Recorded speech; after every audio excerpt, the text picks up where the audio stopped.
জয় মা চামুণ্ডা ৰাশি ফলৰ ভিডিঅ'লৈ আপোনালোক সকলোকে স্বাগতম জনাইছো। ৰাশিৰ ফল হৈছে 24 জুলাই 2024 বুধবাৰ পৰিছে। কৃষ্ণপক্ষৰ চতুৰ্থী তিথি পৰিছে আৰু আজি দিনটোত যিসকল কন্যা পুষ্পিতা হ'ব তেওঁলোকৰ দুৰ্ভগা যোগ পৰিব আৰু আজি দিনটোত যিসকল শিশুৱে জন্মগ্ৰহণ কৰিব তেওঁলোকৰ পৰিব কুম্ভ ৰাশি। এতিয়া আহকচোন আমি মেষৰ পৰা মীনলৈকে প্ৰত্যেকটো ৰাশিৰে ৰাশিৰ ফল আমি জন্ম ৰাশি বা চন্দ্ৰ ৰাশিৰ আধাৰত নিৰ্ণয় কৰিম। প্ৰথমতে আহিব মেষৰ কাৰণে। মেষে যিকোনো নতুন কাম কৰিব পাৰে, যিকোনো পেন্ডিং থৈ দিয়া কাম তেওঁলোকে কৰিব পাৰে। কৰবাত যদি ফুৰিবলৈ যাম বুলি ভাবিছে, প্ৰেম বিষয়ক যদি কিবা আপোনালোকে সংলাপ কৰিম বুলি ভাবিছে, মীমাংসা যদি কিবা আছে বা বৈবাহিক ক্ষেত্ৰত যদি আপোনালোকৰ কিবা পাতিবলগীয়া বুজিবলগীয়া জানিবলগীয়া আছে, তেনেকুৱা ক্ষেত্ৰত নতুন ৰিলেশনশ্বিপ যিবিলাক নেকি মানে বিবাহত পৰিণত হবলৈ গৈ আছে, তেনেকুৱা ৰিলেশনশ্বিপ বিলাকৰ ক্ষেত্ৰতো শুভ দেখা গৈছে। যিকোনো লাভালাভৰ স্থিতি আপোনালোকৰ বনিব পাৰে, পইচা পাতি লাভৰ কথাও ইয়াত কোৱা হৈছে। এতিয়া আহিব বৃষৰ কাৰণে। বৃষৰ কাৰণে যিকোনো নতুন কাম এটা কৰাৰ কাৰণে, যিকোনো লাভালাভৰ লগত জড়িত ব্যৱসায় বাণিজ্য বা আজীৱিকাৰ লগত জড়িত কামবিলাকৰ কাৰণে অশুভ অকণমান দেখা গৈছে। যিকোনো কাগজীয়া কামবিলাক আপোনালোকে নকৰাটো ভাল হ'ব আৰু লোকৰ ওপৰত ঘপককে চকু মুদি বিশ্বাস কৰাটো ঠিক নহ'ব।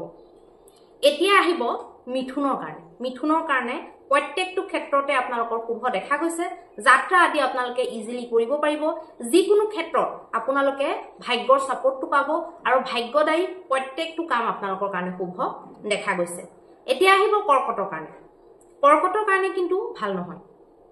মানসিক চিন্তা তেওঁলোকৰ বনি থাকিব আৰু যিকোনো সৰু সুৰা মন নিৰাশা আৰু হতাশাত গুচি যোৱা তেনেকুৱা ধৰণৰ ঘটনা হ'ব পাৰে। সৰু সুৰা দুৰ্ঘটনাও আপোনালোকৰ বাহন আদি চলাই থকাৰ ক্ষেত্ৰত বা যিকোনো আপোনালোকৰ ঘৰত থাকোঁতেনো আপোনালোকৰ হ'ব পাৰে। গতিকে সাৱধান হ'ব। মানসিক ক্লেশ, মনৰ হতাশা নিৰাশা, মাথাৰ বিষ বা কাৰোবাৰ যদি মাইগ্ৰেইন টাইপৰ কিবা প্ৰব্লেম আছে তেতিয়াহ'লে তেওঁলোকৰ কাৰণে অকণমান সাৱধান বাণী আজিৰ দিনটোৰ কাৰণে থাকিব। আৰু এতিয়া হ'ব সিংহৰ কাৰণে। সিংহৰ কাৰণে কিন্তু যিকোনো ক্ষেত্ৰতে আপোনালোকৰ শুভ। বিশেষকৈ নিৱেশ কৰা, যিকোনো নতুন কাম এটা কৰা, যিকোনো এনেকুৱা কাম যিটোত নেকি আপোনালোকৰ কিবা এটা নহয় কিবা এটা বেনিফিট, কিবা এটা নহয় কিবা এটা দৈনন্দিন ৰুটিনৰ লগত জড়িত যিকোনো কাম বা দৈনন্দিন ৰুটিন ঠিক কৰাক লৈ যিকোনো কাম বা যিকোনো সন্ধি আপোনালোকৰ সন্ধি টাইপৰ কামবিলাকৰ কাৰণে শুভ দেখা গৈছে। এতিয়া আহিব কন্যাৰ কাৰণে। কন্যাৰ কাৰণে কিন্তু যিকোনো ডাঙৰ মন্তব্য দিয়া, যিকোনো ডাঙৰ মানে ডিছকাশ্যন কৰা, যিকোনো ডাঙৰ নিৱেশ আদি কৰা, যিকোনো মহত্বপূৰ্ণ কাম কৰাৰ কাৰণে দিন শুভ বুলি ক'ব নোৱাৰি। তুলাৰ কাৰণে বন্ধু বৰ্গৰ লগত, প্ৰেয়সীৰ লগত শুভ সংবাদ আপোনালোকৰ হ'ব পাৰে। যিকোনো মন ভাল লগা, মন উৎসাহ আৰু উদ্দীপনাৰে ভৰি পৰা আপোনালোকৰ কাৰণে যিকোনো কথা হ'ব পাৰে। সন্তানৰ লগত জড়িত বা সন্তানৰ প্ৰাৰম্ভিক শিক্ষাৰ লগত জড়িত কিবা এটা শুভতা আপোনালোকে দেখিবলৈ পাব পাৰে বা আপোনালোকৰ ব্যৱসায় বাণিজ্যৰ ক্ষেত্ৰতো আপোনালোকৰ বুদ্ধিবৃত্তিৰ লগত জড়িত যদি কিবা আপোনালোকে কামত লাগি আছে তেতিয়াহ'লে তেনেকুৱা কামৰ ক্ষেত্ৰতো শুভ দেখা গৈছে। এতিয়া আহিব বৃশ্চিকৰ কাৰণে। বৃশ্চিকৰ কাৰণে কিন্তু ভাল নহয়। মানসিক চিন্তা এটা, হতাশা নিৰাশা এটা আপোনালোকৰ কাৰণে বনি থাকিব আৰু কোনো ধৰণৰ শুভ কাম আজিৰ দিনটোত বিশেষকৈ আপোনালোকে নকৰাটো শুভ হ'ব। ধনুৰ কাৰণে। ধনুৰ কাৰণে কিন্তু ব্যৱসায় ক্ষেত্ৰত শুভ।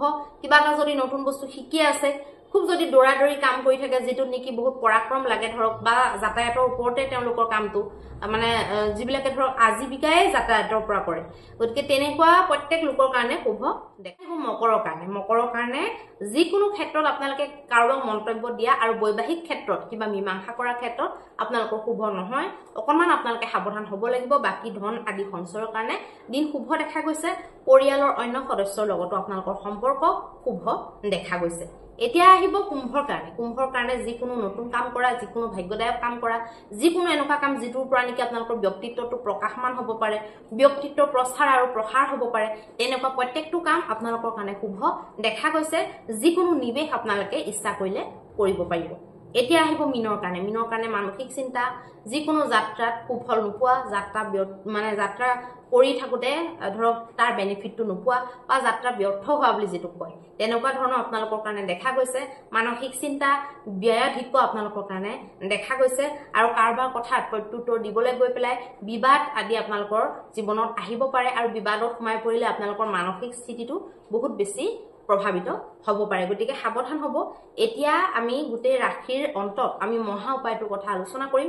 মহা উপায়ত আপোনালোকে কি কৰিব? মহা উপায়ত আপোনালোকে 108ডাল দুবৰি বন অকণমান ক্ষীৰ আৰু এখন মিঠা পান আপোনালোকে গণেশ মন্দিৰত বা দেৱী দুৰ্গাৰ মন্দিৰত আপোনালোকে অৰ্পণ কৰি পেলাই যিকোনো ধৰক সৰু সৰু ৩-৪জনী ছোৱালী যদি পায় ৩জনী পালেও হ'ব 1জনী পালেও হ'ব সৰু ছোৱালীক যদি আপোনালোকে তেওঁলোকৰ মন ভাল লগা কিবা বস্তু দিয়ে কাপোৰ হওক বা চেণ্ডেল হওক বা মূৰত মৰা তেনেকুৱা বেণ্ডেই হওক বা পঢ়া কিবা বস্তু কিতাপ কলি বা কলম বা আপোনালোকৰ ৰং পেন্সিল তেনেকুৱা যদি আপোনালোকে দিয়ে আৰু যদি এসাঁজ কিবা এসাঁজ ভালকে খুৱাই দিয়ে এক টাইমৰ খানাটো আপোনালোকে পেট ভৰাই যদি খুৱাই দিয়ে তেতিয়াহ'লে অত্যন্ত শুভ ফল আপোনালোকে দেখিবলৈ পাব। ধন্যবাদ।